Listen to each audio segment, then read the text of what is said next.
Hello again, everyone. Welcome to another episode of Outside the Echo Chamber, coming to you from inside the state capitol. I'm your host, Rick Lord, and today we're going to be discussing a topic of an emerging technology that really has already become a big part of our everyday lives, maybe even in ways that you are not aware of. Artificial intelligence. You might know what it is, but it's quite possible that you don't really know exactly what it does, because a lot of people don't really understand it fully. And to that end, here in the state capitol, they have created a committee on artificial intelligence to start going over some legislative best practices of how we handle this future that we don't quite yet understand fully. And to that end, joining me today, the vice chair of that committee, Jordan Maynor from Raleigh County. Thank you, sir, for your time. Thank you, Rick. And Evan Hansen, who I brought on because Evan had some very salient points while this was going on the debate about some of the challenges that we might face with AI in the future. But Jordan, I want to begin with you just to give you a chance to talk a little bit about why this committee was set up and how the legislative body can be a part of the process here with AI moving forward. Absolutely. And Rick, thank you for having us on today. It's great. We need to talk about this important topic. It's critical, as it's going to impact every aspect of our lives and our government. And so during the summer, the speaker called me and he set up the committee, and he had the foresight to say, look, this is going to have a major impact and major ramifications on us going forward. We need a committee to study this, not necessarily to run a lot of legislation or do things in that traditional sense of a committee, but to learn, to study, to understand what we're up against and what we're facing as a state and as a country. And I was humbled by the ask, and I accepted. I thought it was, when I heard that this was being created, that was the first thought that came to mind. Was like, okay, well, what kind of legislation can you put in place for something like that? Anything would probably be more federal on something that's this broad of a topic. But I'm sure that as we move down the line, there will be things that come up that need to be regulated, that need to be looked at a little bit more. AI certainly runs your smartphone, runs your smart homes now. I mean, it's part of things that you might not even consider. And with that comes a lot of data collection. And that's why I wanted to talk to Evan a little bit, because that sometimes can lead to some concerns in terms of privacy issues, or when someone's generating that much information, personal information on you. And just talk a little bit about what you see as some of the ethical challenges with AI. Sure. Thanks for having me on. And I'm appreciative of the work that the AI committee is doing. There's a lot of learning that needs to occur before we step into legislate this type of thing. In terms of ethical things, it really touches on so many different aspects of ethics. Like, for example, the use of artificial intelligence in schools, right, and related to potentially cheating on exams, or the use of artificial intelligence in business. One of the things we're hearing is that AI is going to lead to lower employment levels as it substitutes for jobs.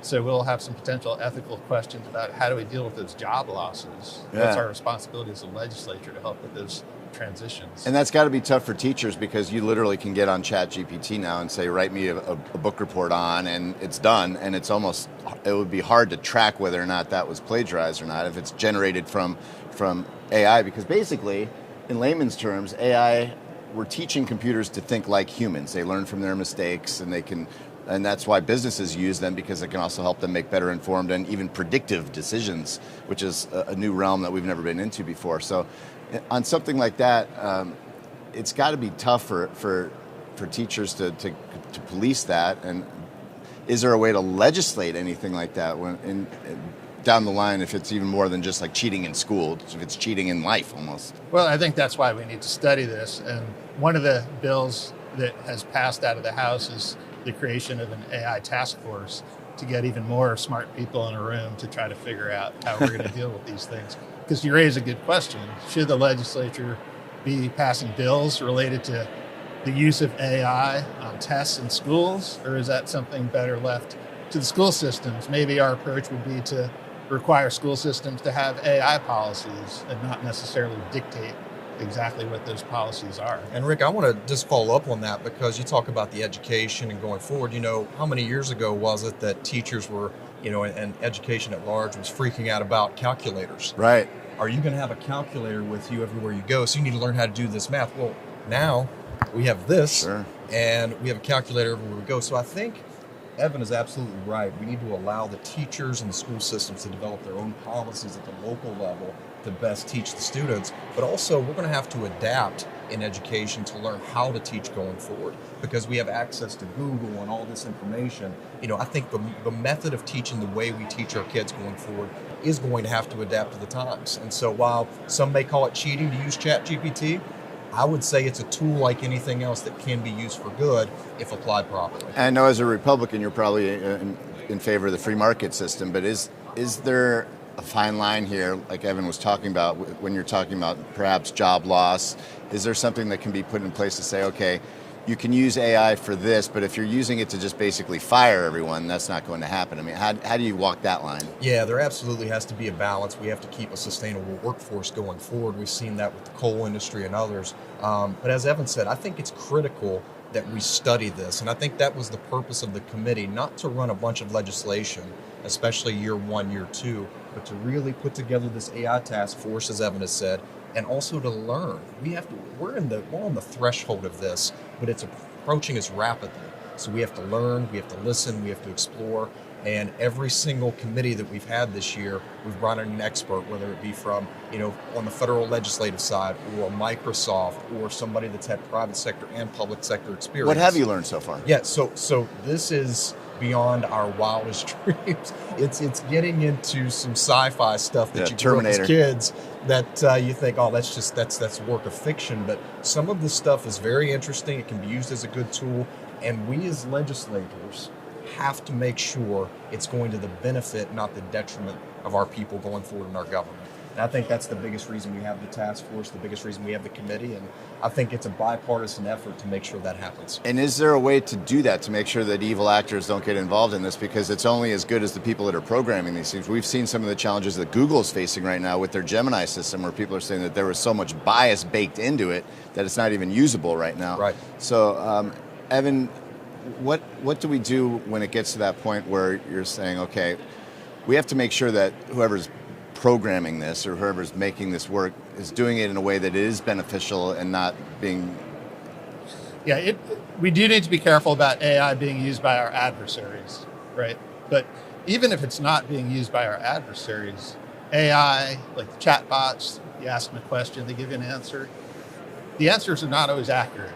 I mean, I just tested it a couple days ago where I asked it a question about me as a politician, and it came back with this information about some scandal I was involved in related to the Broadway musical. Welcome to the internet, sir. Yeah, the Broadway musical Dear Evan Hansen, and how I was using my political influence related to the musical. Nothing could be further from the truth. And it was referenced to a web page, and I clicked on the web page, and the web page didn't exist. So not only do these things give false information, but they footnote them with non-existent web pages.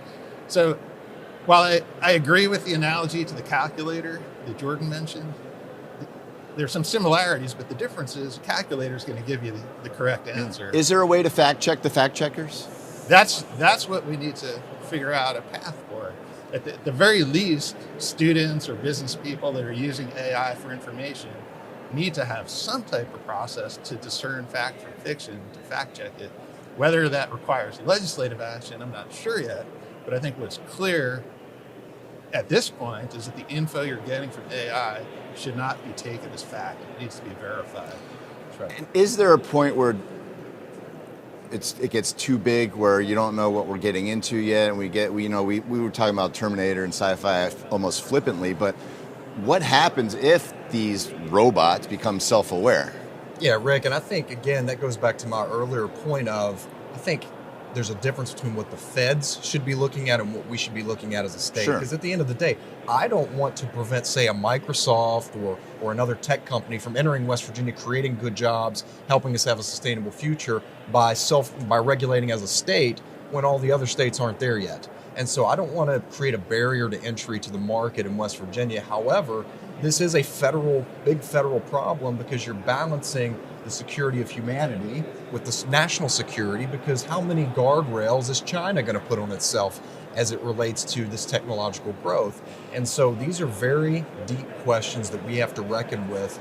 And I'm not sure we have all the answers right here today. Nor should we. But we are in the process of studying this and looking at this to see what the best practices will be going forward. And that's probably the best way to put it, is that you can't just make a blanket statement and say, okay, legislatively speaking, AI is either okay, carte blanche or it's not okay. There has to be some sort of nuance in there to figure out as this emerges, this is okay, but this probably isn't. And how do you work that balance out? Just is it trial and error? Is it just well?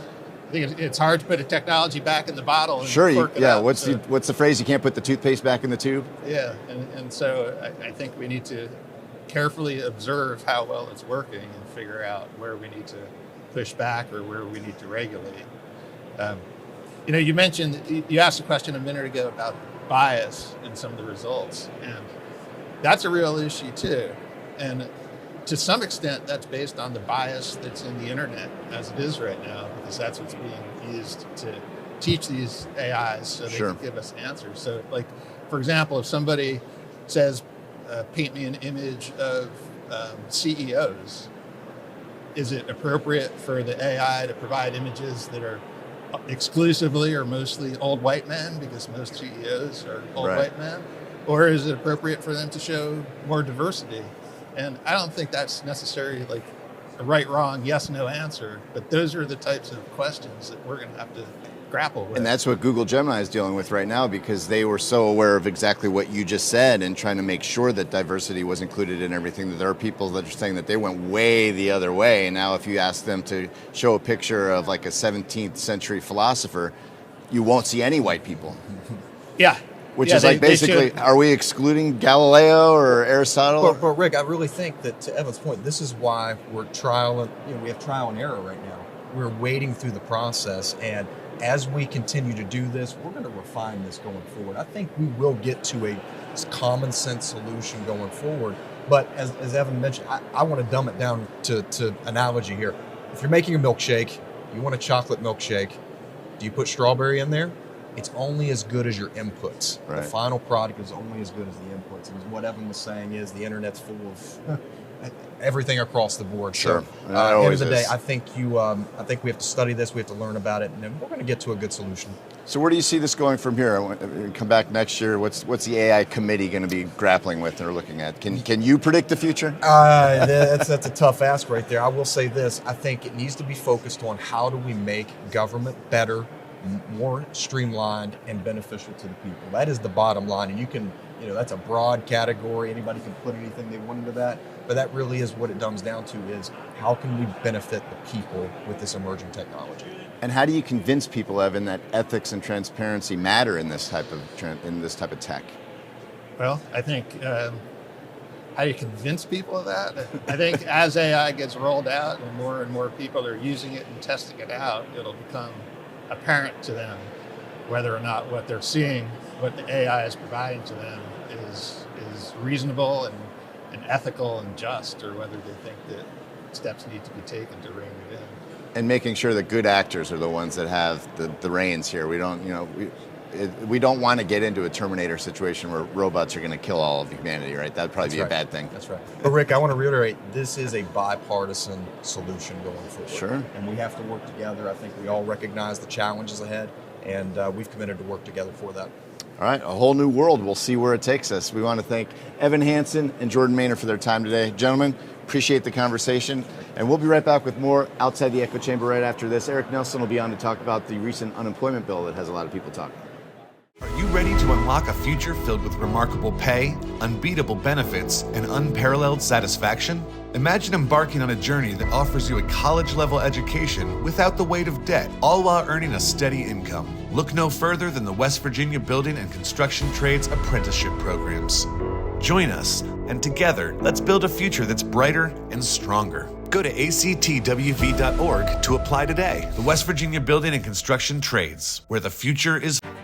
At CAMC, our focus has always been on building better healthcare for you. Our new Center for Learning and Research combines cutting-edge technology with hands-on experience for physicians, nurses, and other caregivers. Using specially designed simulation rooms and robotics with expert instruction, our learners expand their expertise. Because you deserve the most advanced care possible, now and in the years to come. Welcome to the future of medicine. Fair warning, if you go after our kids and young people, I'm coming after you.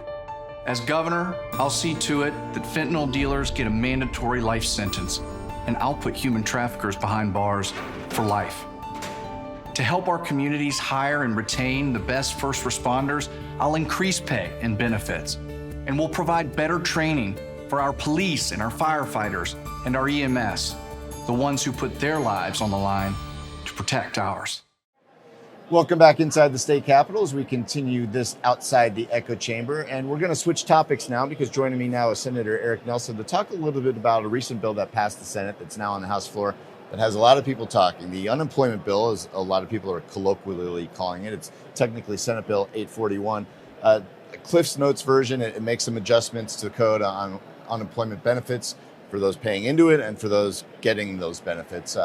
Just briefly run down the bullet points of the bill, and then we'll kind of unpack it one at a time because I know there's a lot to talk about here. Sure. Well, thanks for having me, Rick. And so 841, what came out of the Senate, in essence, was a compilation of bringing two bills together, 840 and 841.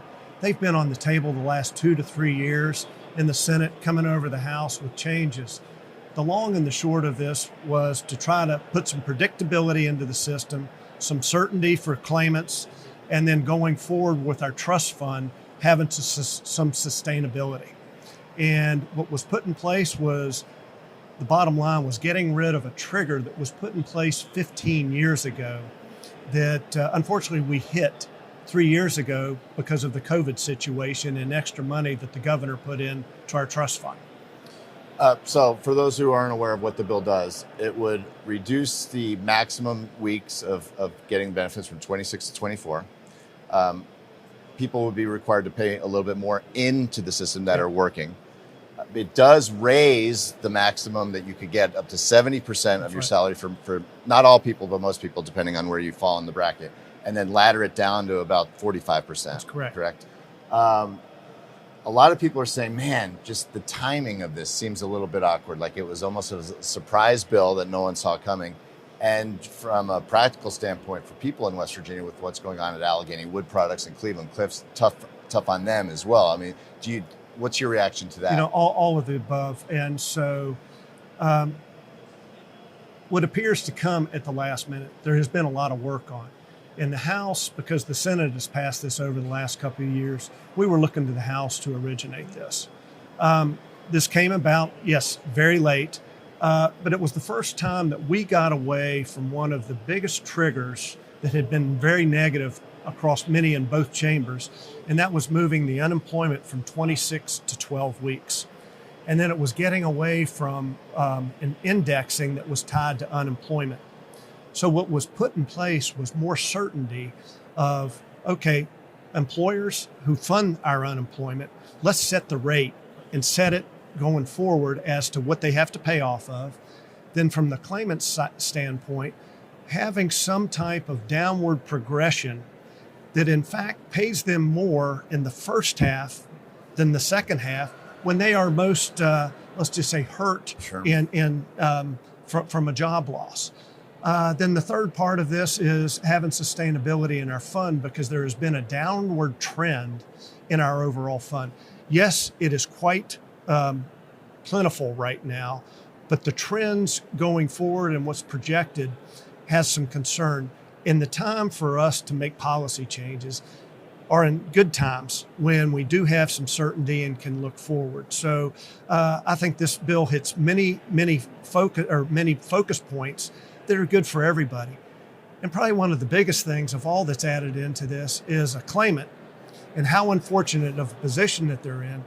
They can also go out and have another job in addition and earn up to what they're pulling in on their unemployment benefits. That's not in place right now.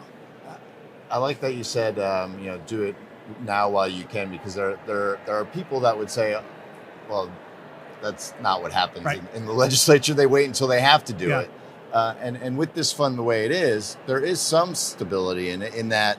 I believe the numbers that came out of the House, I think Delegate Rowe brought this up, is that you could have a 10% unemployment rate for 91 weeks and there'd still be plenty of money in that.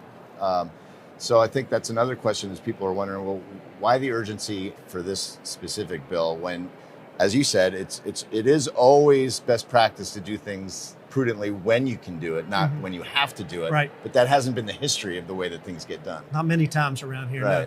But So this trigger that was put in place was back in '09, and that followed our financial troubles of '08. And they put a trigger in on the fund, at $220 million. We've never, ever been at 220 prior to that. Because of the COVID situation and the governor realizing future possibilities of need for unemployment, extra dollars went in, caused some triggers, which every year we will have to go back and recalculate things that could change certainty for our employers. And we're wanting not only to have certainty for existing employers, but future ones, but also certainty for the unfortunate claimants. And, you mentioned the Cleveland Cliffs and the Allegheny Woods. It's very unfortunate what's happened with those two situations. But if we had this bill in place right now, those individuals would actually be coming out much better than from the standpoint that their benefit in the first 8 months or 8 weeks would be higher. Second, they could have a second job. That their earnings could be up to what they're receiving in unemployment benefits. And so from that standpoint, that's a greater benefit than what they have now. On the House floor now, had some struggles in committee. Do you expect it to go through as is, or do you think that there might still be some tweaks in it? You've been around this situation long enough, and they have their opportunities on the floor to make amendments. There was a great discussion, I think, in House Finance yesterday. Extra time had been put in by all stakeholders, which was beneficial. And I think that's one of the beauties of having two bodies. We've got a much better product than's ever been put out in these last 3 years. And when you have change, you can have debate. And we're having good debate. So anyway, we'll see where this really goes. Unemployment can be devastating for families. Yes. There's no doubt about it, especially as there are a lot of people that are in a career that's all they know, and to try to change something on the fly. What would you say if you had to talk to somebody at Allegheny Wood that lost their job about why you did what you did and why in the long run it's best for West Virginia? I know that we've kind of gone over this, but I mean, just specifically from a personal level, if you had to speak to one of those workers, what would you tell them? Well, that would be a very difficult discussion. In not knowing the full aspects of what would happen. But as one looks ahead and what the certainty of this particular bill would have to someone like an Allegheny employer or anybody else into the future, that over the first half, when the suddenness of something comes about, this is providing you more benefit than's on the table right now and providing you more opportunities to earn something else additional. Now, is that going to satisfy everybody? That's a very tough position to be in. But I think it's looking out for not only them, but on the employer standpoint, having some certainty, because we want our employers to be strong, to come into the state, and so that we have more employers paying into this fund for the uncertain circumstances that may have for certain claimants. I'm sorry, I didn't mean to cut you off there. We talked a little bit about how this kind of came about suddenly, and I'm just interested in the genesis of those early discussions. There were very few people that saw this even going as a possibility of happening. It just kind of sprung up. Those things don't happen totally organically. There have to be some types of discussions. What was there a trigger for this bill, or was there anything that happened specifically that said, hey, let's look at unemployment now, or how did this come about? I don't think we can look at any one individual thing as to why now. And through my years of experience here, things occur during session, and right at the end, it's like, well, we haven't necessarily jumped on or looked at this yet. Now is a good opportunity. Let's put this on the table. Let's have some discussion. Yes, it's at the end, but sometimes we can do good things when we get all the minds together and stay focused on a particular subject. And I think that's what we're doing right now. Nothing's ever perfect, but are you happy with this bill? I think the product that we have right now, it provides the three things I say: certainty, sustainability, and predictability. Then it provides us opportunities to come back each year and look at this if we have to, instead of a formula dictating the unknowns, what may happen to not only employers, but also the unfortunate those that become unemployed. Well, session's almost over. Yes, yes. A couple days left. Yeah, we're past crossover day, but do you have any other surprises for us coming up over the next couple days? Well, just keep your ears and eyes open, okay? You never know what's going to happen Yeah. under the Gold Dome in No, Charleston. no, All that's right. exactly Senator right. Eric Nelson, we thank you for your time. Thank you sir. very We'll much. be right back Appreciate with it. more Outside the Echo Chamber after this. At Dutch Miller Automotive, we've grown quite a bit over the last 60 years, but our core principles remain the same. We believe in treating our customers and our team members like friends and family, and we see it as our obligation to give back to all the communities we are so fortunate to do business in. In just West Virginia alone, we've grown from one location on the west end of Huntington to 10 rooftops employing more than 500 Mountaineers. Check out the inventory from all of our stores at DutchMillerAuto.com. Dutch Miller Automotive Group, West Virginia proud.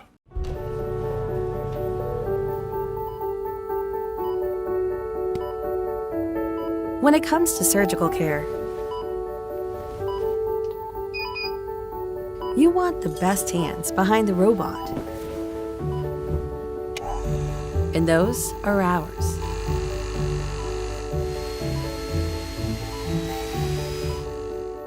Choose Mon Health. Feel the difference. J.B. McCuskey is a lifelong West Virginian who has proudly served the state of West Virginia for years. He's running for Attorney General to keep fighting for our West Virginian values. Vote J.B. McCuskey for Attorney General on May 14th. Welcome back inside the state capitol. That's going to do it for another episode of Outside the Echo Chamber. We'd like to thank our guests today, Senator Eric Nelson, who joined us to discuss Senate Bill 841, the unemployment bill. And in our first segment, we want to thank Delegates Evan Hansen and Jordan Maynor, who came on to talk about artificial intelligence, its applications, and the future of legislating that as we move forward. And of course, we want to thank you for joining us, but we'll be back with another Outside the Echo Chamber this Thursday as we continue to discuss topics important to you and your family. Until then, I'm Rick Lord. Take care.